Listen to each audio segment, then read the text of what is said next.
People say I am the best boss. They go, God, we've never worked in a place like this before. And you get the best out of us. I think that pretty much sums it up. Welcome back to another episode of Good Boss, Bad Boss. I'm Joey, your host. And today we're doing our very first solo episode. There is no guest, just me.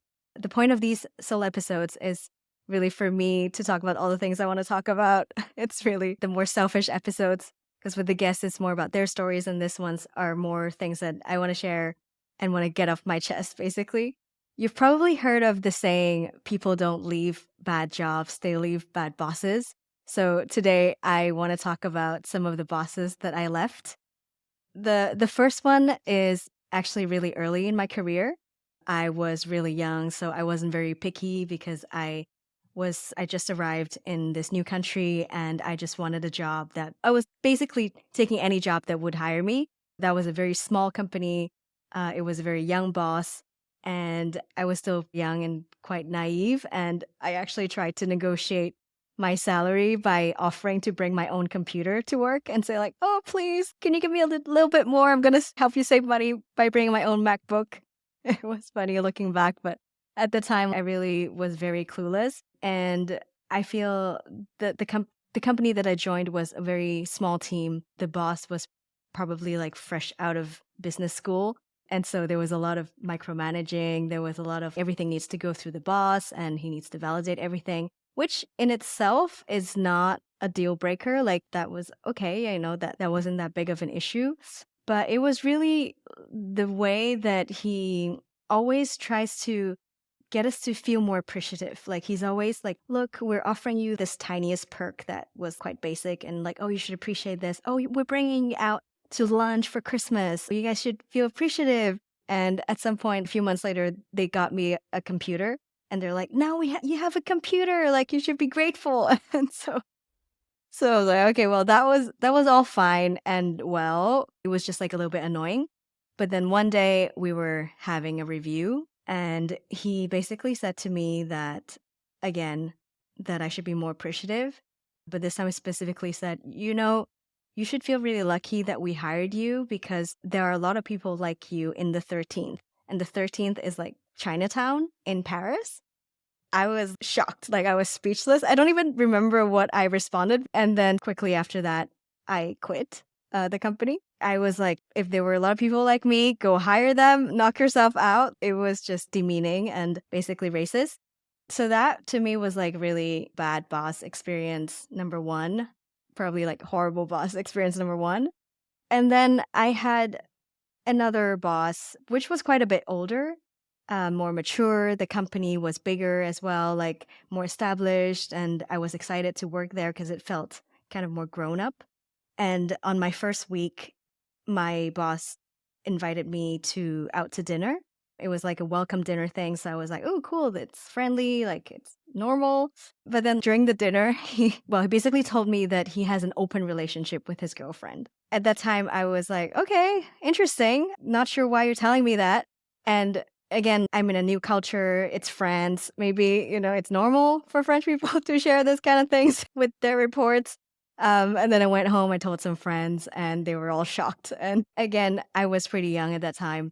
I didn't know better. I was kind of putting things as kind of brushing it off as cultural differences. And then so that was the first week. It was just really small things. For example, in France, you actually say hello doing like the air kisses on the cheeks. So supposedly they are air kisses, but the boss would sometimes actually go in and kiss you on the cheek, which made me feel uncomfortable and sometimes it's just a bit icky. And then there were a team of BDRs and in that team he would only hire girls and only hire good-looking, attractive girls.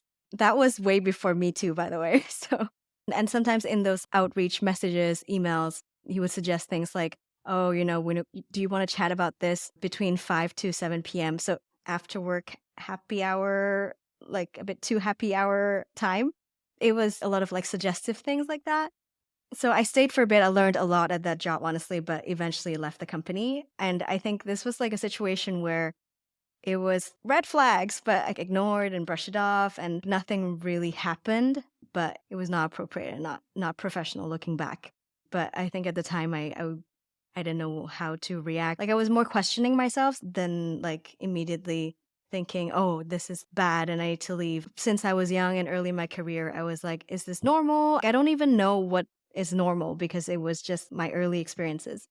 And then I had another boss who was, to me, looking back now, quite manipulative, or you can say smart. So right from the beginning, when he gave me the job offer, he told me on the phone that I would have a variable. I I wrote it down in my notebook because I wanted to write down the offer and the details. And then when I went back and I wanted to renegotiate and give a counter offer, first he said he never said that I would have a variable. When I wrote it down in my notebook, I wouldn't have made that up. And then he also said, I've honestly never spent that much time with someone discussing salary. And it made me feel like I was, again, like quite young. And I was like, oh, am I like negotiating too much? And am I like blowing my chance or whatever? From the get go, there was very like power play and a little bit of gaslighting and not cool. I stayed quite a bit at that company. But other than the negotiating and the money thing, I just felt often that I was overlooked when it comes to opportunities. Personally, I've been always quite ambitious, always trying to try new things and grow. And so I would always advocate for myself, but like I always felt that the opportunities were given to other people and mostly other male colleagues. So I clearly remember many years ago now, well, I really wanted to go to inbound. So it was like in the beginning when HubSpot first launched their conference, it was like the event to attend if you're in marketing. And so I created a deck. I was like, okay, this is the reasons why we should go and why we deserve to go and the business case and all that. And I was really excited about it, presented it to the boss. And after the presentation, he was like, okay, yeah, sounds good. And then nothing. And then a few weeks later, I found out that he decided to send my, again, male colleague, which I love, by the way. I love that male colleague. We're friends.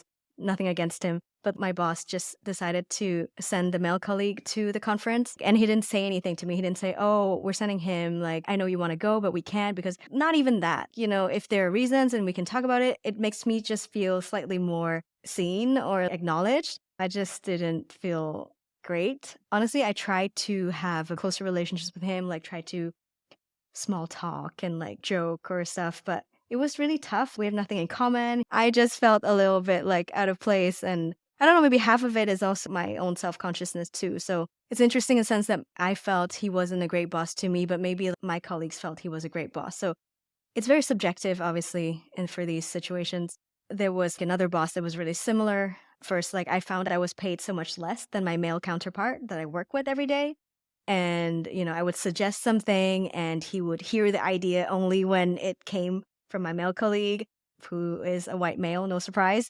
Once I built a strategy to reconfigure the team and got totally ignored, like being passed over for promotion. And he only wanted to talk when I found another job and decided to leave the company. There's a little bit similar situations there. So why am I telling you all these stories? The whole idea behind this podcast is for us to go on our boss journeys together. So here I am sharing my boss stories and experience with you, but I would love to hear your stories as well and talk about all these issues together. And it's not just about being managers, but also like experiencing managers because we all have bosses. And what I especially want to talk about is also it's been a progression for me. The first boss was terrible and then they get slightly better.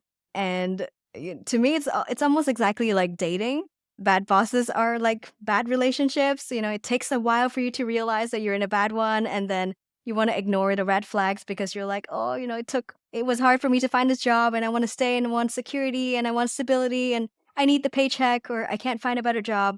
And we tell ourselves these stories. But, you know, in the end, it's not true. You know, we think it's normal, but it's not. Like there are a lot of behaviors that we shouldn't tolerate. And it takes a bit of time for us to find the self-worth, to find, you know, our confidence and value, and then to have the courage to leave. It's exactly the same as relationships and my personal experience. And like today, I have great bosses. Thanks to all these past experience, I know what I like and don't like and what I don't need to tolerate. And so I'm really eager to now hear your stories. I want to know, like, what are the reasons that you leave certain bosses?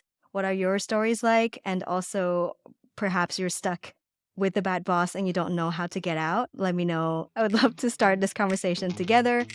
You can leave me a voice memo through Speakpipe or reach out on social, LinkedIn, Substack, YouTube. So that's it for today. Thank you so much for listening. If you enjoyed the episode, feel free to share with someone, rate and review. You can subscribe to my Substack so you don't miss another episode. I'll see you next time. Bye.